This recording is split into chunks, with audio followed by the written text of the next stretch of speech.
All right, it's been exactly a year since the like. Well, not exactly a year. It's been a year and some in a couple days since that like that verse came out, bro. I don't even know where I was when it dropped. To be honest with you, I have no clue. Uh, I just remember all the TikToks, coworkers talking about it. It was an event, you know. And the next like 2 or 3 months after that, cemented in hip hop history. So we about to react to my boy King Benny Garcia. He did a video talking about it. Uh, let's flashback. Let's do a flashback. I like this. I wonder how in depth he about to go. Let's go. He bringing his energy back, bro.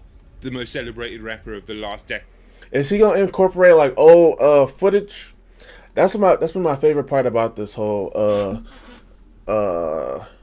like what's the word? This whole like trajectory. What am I talking about? That's not the word I wanted to use. Uh, just how it's gone so far. You know what I mean? Like the reactions to this, like to the whole hip hop beef. I feel like that's part of it too. You know, especially since Drake mentioned Kai, especially since Kendrick mentioned DJ Academics. It's kind of like the reactors are entwined with the whole hip hop beef too. So it's like if you really want the full context of the whole entire beef, then you gotta watch the reactions to it too, Just diss the other two most including mine. Ding. celebrated rappers of the last decade. I like that. I like that. He ain't playing with none of y'all. Why you need me to say that? Listen to the verse. I hope Drake gets in the booth and starts rapping, bro. He gonna drop something, whether it's And he did. Y'all, everybody was glazing Drake. I wonder. Oh, now I gotta look back on my old reactions. Cause I wonder, was I glazing Drake when Like That came out, or was I not? When Like That came out, was I glazing Drake? Like, oh yeah, you better watch out. I don't think so. I think I always thought that Kendrick was gonna win. I'm pretty sure. I'm about to react to it right after this. Not react. I'm about to watch it by myself after this. he gonna Even in my regular life, I say reacts now. Like everything's a reaction now. drop something. None of you niggas is beating Kendrick being friendly. Let me just be the one to tell y'all. There's something about hip-hop rivalries that is really unmatched. Hip-hop, and therefore the competitive spirit of hip-hop, is... I still don't know the Jay-Z versus Nas thing. I still don't know it yet. I can't wait to get to that because that's apparently like just as iconic. The Kanye versus 50 Cent though, that wasn't as... It was more like fun. That was for fun. That wasn't really like a beef, right? something that brings out the best of people. And yet, as we walked into 2024, hip-hop beef was something that we really hadn't seen in a while. But to be fair, not only had hip-hop not seen the competitive spirit, it barely saw anything positive. As walking into 2024, there were a lot of people that were convinced that hip-hop as... Yes, I do remember saying that in my reactions. I do remember that. There were so many headlines in like 2023, even before. Yeah, this says June 1st, 2024. No, there was headlines in 2023 that said that hip hop was like declining and it wasn't in the top. How it wasn't like in the top 100 for the first time in 16 years, 17 years. Like it was like a downhill slope. And as soon as that like that verse came out, it changed something, bro. Like it literally like shook. It shook the tectonic plates of just hip hop in general, and I feel like we've been kind of eating since then. as a genre was dead or dying, especially because it seemed as though the big three, the three rappers that hip-hop had revolved around over the last decade and a half, were heading towards retirement. J. Cole Right. was hyping up the retirement tour for his final I don't know about Drake though. Like he felt like he was never gonna leave. Like we was gonna have to force him to leave. Like I don't know. album. Drake was talking about taking a step back from music for a couple of years, and Just a couple of years though, he was definitely coming back. then Kendrick Lamar, we didn't even know if Kendrick Lamar was retired or not. And as hip-hop fans Right. scrambled to see what was the next step in the genre, Metro Boomin and Future were preparing to drop an album, and the record was bound to be And I didn't even like this wasn't even on my radar because I don't really care for Future.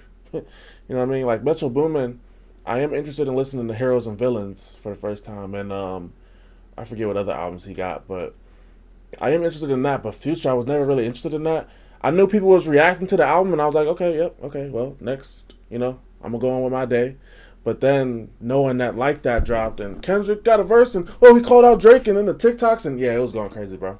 Good considering the fact that both rappers were coming off of pretty good albums, especially when you take into account that the market was dry. And because of that, it's safe to say that on March 22nd of 2024, all eyes were on Metro Boomin and Future to see what they could deliver on. Every streamer, every journalist, every hip-hop fan, everybody in hip-hop was looking at Future and Metro Boomin and what We Don't Trust You was gonna look like. And as the listening parties came through, the record continually started to pick up Not you with the Spider-Verse instrumental in the background. hype through the Dun dun dun dun dun dun dun dun dun dun and na na na no na na na na na na na na no na na na na na na. Sorry. The first 5 tracks, We Don't Trust You already had a star-studded cast with people like The Weeknd, Travis Scott, and Playboi Carti featuring.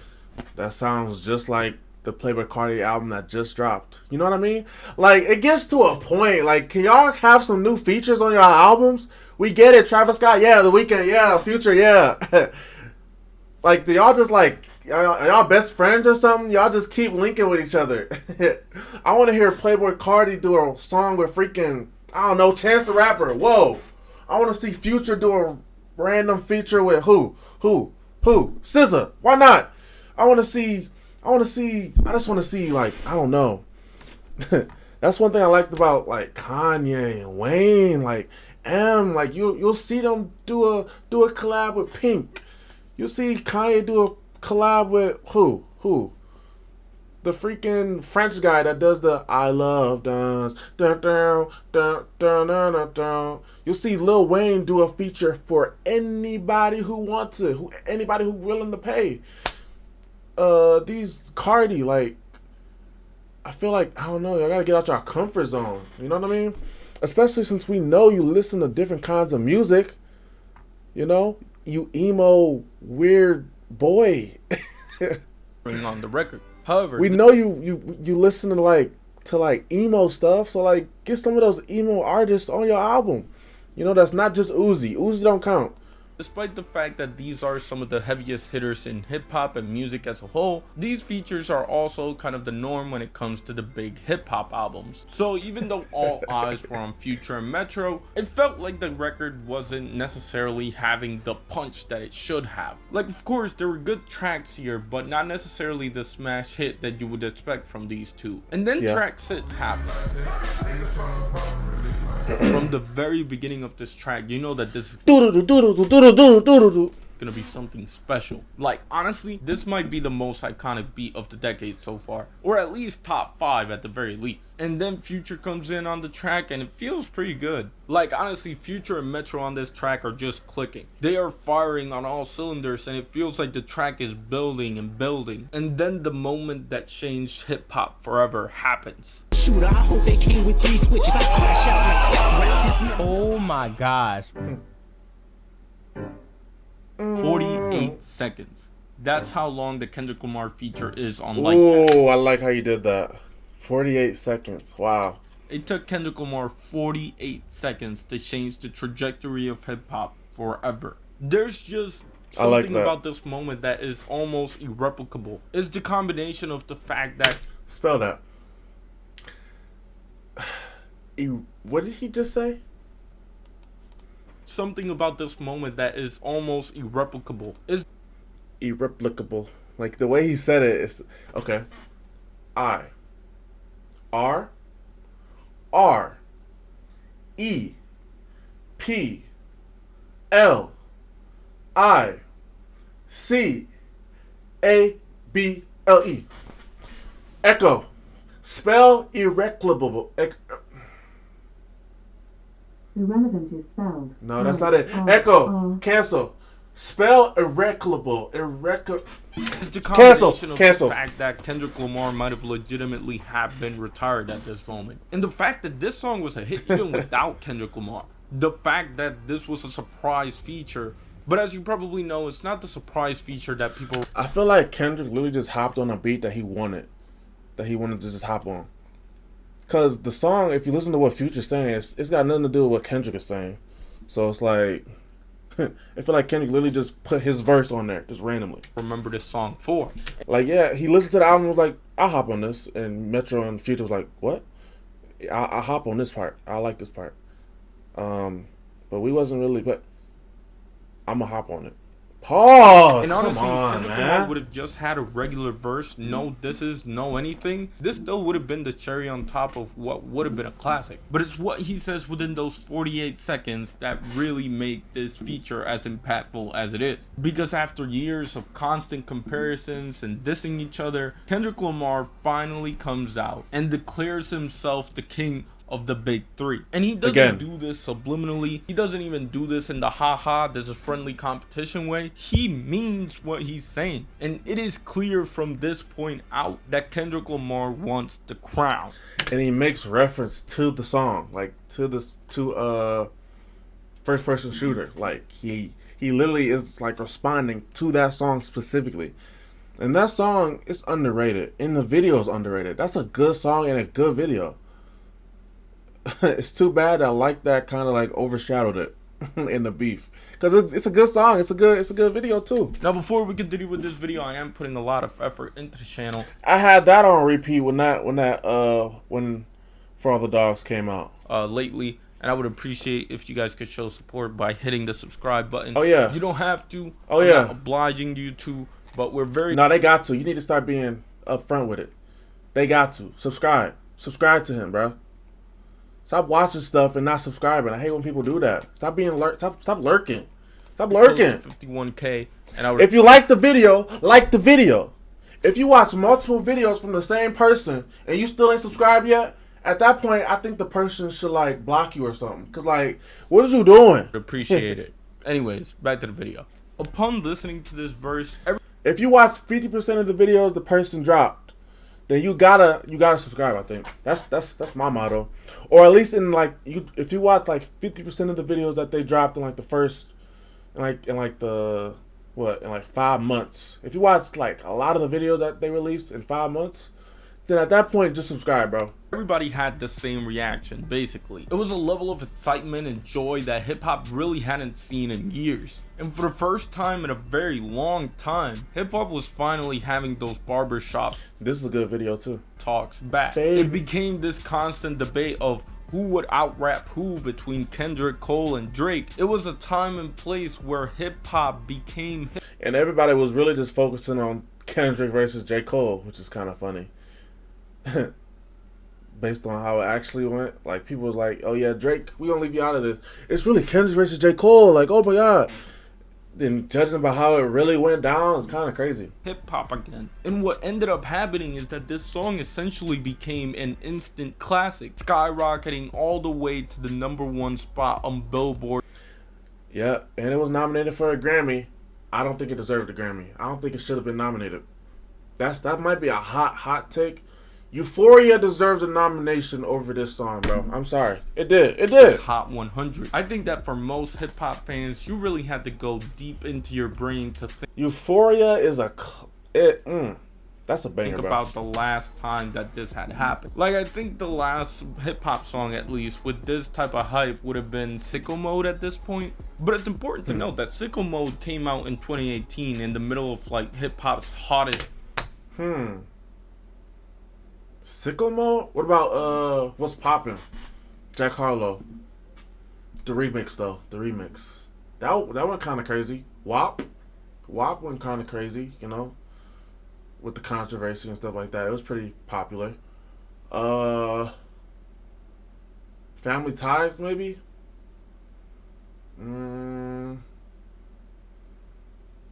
Trying to think. Those are only like 3 I can think of that was like big between after Sicko Mode. After Sicko Mode, those was big. Not Sicko Mode big though. So I guess he's right there.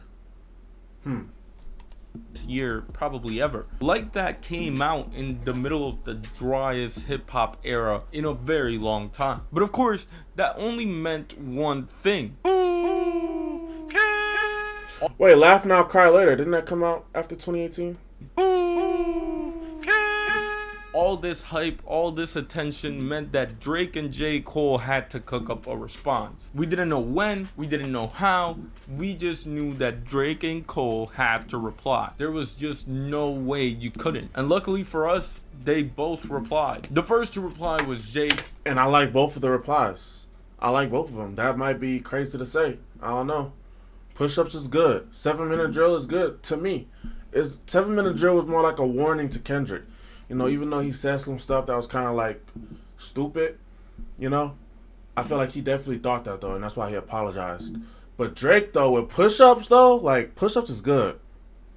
Push-ups is good, man. Cole, who came I out still with listen the to whole it. mixtape just 2 weeks after the fact, and well, let's just say that his response was lackluster. Obviously, not necessarily the content within the track, because 7-minute drill is actually pretty cool. I It got a definitely phone was call. They supposed to say be that like a warning somebody shot, or dissing, kinda like he a wants some warm-up to whatever attention, Kendrick and Cole would have came done with afterwards. extensions. My But dog, like, say the then word. 3 days later, J. Cole would apologize. And it definitely seemed very weird to us fans in the moment. It would almost seem that J. Cole was scared of Kendrick Lamar's aura or some shit. But with the power of hindsight in mind, I definitely understand. I ain't gonna lie to y'all. I think I heard somewhere that Schoolboy Q texted him or something like that. Somebody texted him or somebody talked to him, and this is where the apology comes from. I moved in a way that I feel spiritually feel bad on me. Like I try to like jab my nigga back, and I try to keep it friendly. But at the end of the day, when I listen to it and when But you also lied though, like to Pimp a Butterfly. It put people to sleep and they gassed it though. Like if you didn't say that stuff was kind of crazy. And him saying that he basically said that Kendrick had like 2 good albums, and that was it. You know, that's crazy to say. Cause I know you don't agree with that. when it comes out and I see the talk, that shit don't sit right with my spirit. But before we can talk about that, let's talk about how Drake responded. Drake's response would come a little later However, Drake though, he probably do agree with that. He probably like, yeah, Kendrick, he ain't that good. with the release of Push-Ups, a track that Drake definitely could have had like the big hype moment if he had released it properly. But for those who don't remember, this track like leaked, and then for a couple of days we didn't know if it was like AI or some shit, and then Drake dropped it somewhere, but it wasn't on Spotify, so it kind of that's good. That's good context to have, because when Taylor Made Freestyle dropped, then you get the context of why he did the AI, right? lost a lot of the hype that it could have had. But I think for an initial shot of a diss track, this is a pretty good diss track. You better drop and give them 50. This is probably the By the way, that's a reference to a Mike Jones song. I didn't know that. Echo, play Drop and Give Me 50 by Mike Jones. Look, watch. Drop and Gimme 50 and similar songs on Amazon Music. Look, watch. Couple more seconds. Alright, Echo, cancel. And you know what's crazy? It was because of my coworker that I actually knew that. You know what I mean? And it was only later, because he recommended Mike Jones to me to listen to. Like way after Push-Ups came out, and I was like, wait a second, is this what Drake is referencing? strongest that Drake ever came off, because it definitely seemed like he had Kendrick Lamar cornered, right? Because even though Kendrick Lamar is good enough lyrically to hold his own, public perception wise, Drake kind of had the big advantage. And coming off of Push-Ups, you had to wonder what could Kendrick do to actually hurt Drake. I never thought that. I thought it was GG from I thought it was GG. I thought it was GG, bro. I'm sure you already know about the beef, so let's just briefly go over how everything went down. Kendrick Lamar would drop Euphoria, then a few days later he would... I think that's the weakest song that Kendrick did in the beef. 616 in LA? Yeah, that's the weakest one. It's survival. Drop 616 in LA, and that very same night Drake would respond with Meet the Grams. Not Meet the Grams, Family Matters. Kendrick just opened his mouth. Someone go hand him a Kendrick would respond with Meet the Grams just a few minutes later, then Not Like Us a few days later, and then Drake would try to reply with The Hard Part 6, ultimately failing to beat out Kendrick Lamar in this battle. Also failing to just make a good song, because The Hard Part 6 is terrible. It's terrible. And while all of this was happening, J. Cole was in the beach chilling, proving himself to be the real winner all along. I'm just kidding. I want to perform their favorite song, but you know they love to sue. What song? Yeah, that's obviously Kendrick Lamar is the guy that people look at as the winner. Like, the man won 5 Grammys off of Not Like Us. Do you know how crazy that is? That is more Grammys than Drake has in his whole career. And you know, Grammys are Grammys. Yeah, it's crazy that we like prop up the Grammys in some cases, but then we also like Grammys don't matter in other cases. Like, which one is it? You know? Because when I remember The Weeknd, right? He was snubbed for Blinding Lights, right? And then people like, yeah, this is why the Grammys don't have credibility. Macklemore winning over Kendrick in 2012. The Grammys, but then they use it. You know, like, people use the Grammys to prop up and then, but also to, like, negate it at the same time. Try to play it both ways. And they don't really account for And by the way, I think that the heist... Okay, I'm not going to say it. Anything, but in the heart of the people, Kendrick... Because I don't even think I agree with that anymore. For the longest time, I thought the heist was better than Good Kid, Mad City.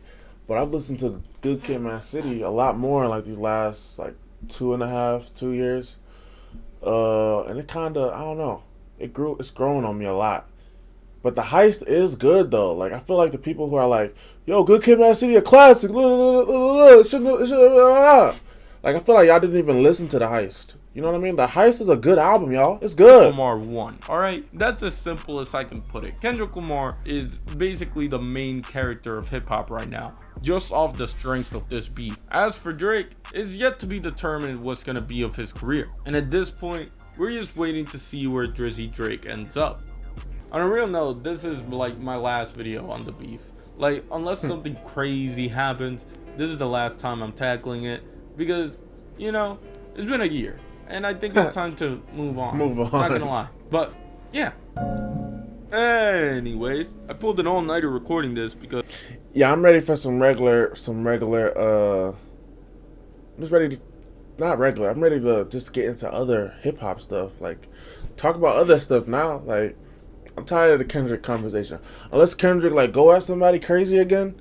It's like, can we stop talking about it? Can I stop seeing a million thumbnails of the whole beef? I keep seeing Drake's lost it again. Drake's going crazy. Kendrick has just won something else. No. Like, I'm tired of it, bruh. We get it. It's over with, though. It's over. Unless Kendrick say something specifically, like, can y'all stop? It's been pretty much a full year since the beef started. And it's over. Like, GNX kind of ended it. Well, no, the Super Bowl ended it, really. So it's like, can we done? Yep. Because I thought the 1-year anniversary was next week, so I was planning my schedule as if like today or this week I would do the Doechii video. But yeah, no. Ooh, you doing the Doechii video? I gotta react to that, cause I just uploaded my Alligator Bites and Everett Hill reaction. Once I saw that it was today and not next week, I had to get right to recording. Right now, it is like 7 What's the Doechii video about to be about, though? a.m. So yeah. Her come up, or like the controversy she been in, or what? Yeah, I'm gonna edit this and hopefully this is out by 7 p.m. Let's see. Well, I mean, I wouldn't know because I'm a day late. Or 2 days late, I think. March 20. Yeah, I'm 2 days late, so I wouldn't know. Hey.